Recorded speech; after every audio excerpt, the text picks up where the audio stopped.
Mixed emotions naman daw si OG Diaz na makonfirm ang hiwalayang Kathniel, pero aminado si Mama Ogs na matinding pambabash talaga yung inabot niya ng unang palutangin ng issue ng breakup na ito. Narito ang aking report. Na-corner ng News 5 si Mama OG Diaz sa Christmas party ng isang celebrity salon. Doon, in high spirit si Mama OG sa kabila ng mga patutsada sa kanya online. Kasunod nga ng hiwalayang Catherine Bernardo at Daniel Padilla. Pero paglilinaw ni Mama OG. Siyempre, hindi yung sign ng kasi inamin nila, kaya vindicated ako. Hindi para ipagbunyi yung paghihiwalay ng dalawa, lalo na't ang dami-dami nagmamahal sa kanila. At the same time, sobrang ikinalungkot ng buong industriya. Yung pananahimik ng dalawa sa ngayon ay dapat nating maintindihan. Kasi siyempre, malungkot ang puso nila. Wala raw talagang patawad ang bashers. Nakatikim kasi siya ng masasakit na salita matapos ang big revelation ng Kathniel breakup. Pero may words of wisdom siya para sa mga personality pagdating sa bashing.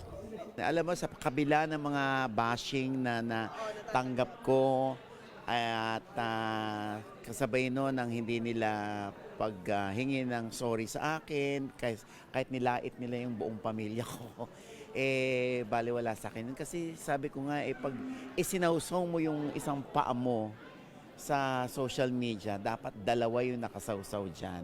Otherwise, kung ayaw mo mabash, kung ayaw mong may masabi sila sa'yo sa mga opinion mo, i-delete mo at mag-deactivate ka sa mga social media mo. Ito naman kabilang sa mga inaabangang pelikula sa Metro Manila Film Festival, ang comedic duo na Eugene Domingo at Pocwa. Pero comedy man yung atake sa kanilang pelikula, real talk naman sila sa totoong buhay. Paano nga ba? Narito ang report. The duo you need on and off cam. Walang plastikan at good intentions talaga. Sina Becky and Badette stars Eugene Domingo at Pocwa. In character man or off cam, habang nagtitrending ang rants ni Pocwang as a woman's score. Sis, ano to? Galit ka na naman. Bukas na Ayaw lang. Tapos hindi niya ako sinasagot. Bukas na Ini-ignore niya ako. Scene lang, scene. Ibig sabihin, Kaya hindi mo sinusupport yung mga post niya kapag may mga rants. hindi ko nila like. Pero, pag nagkita naman kami, I-confront ko siya, o ano yun? saka ako i-explain sa kanya. Na-appreciate naman daw ni Mamang ang puna. Katunayan, just last week, pinayagan na niya makita ng kanyang ex na si Leo Bryan, ang unika iha nila na si Malia. Bigla na lang siya nag-message kasi, sabi niya, pwede ko bang isama si Malia, manonood kami ng Aladdin, Kineso.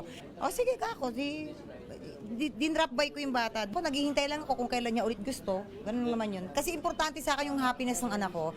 Pero may room for reconciliation pa nga ba si Mamang at Lee kahit as friends? Hindi.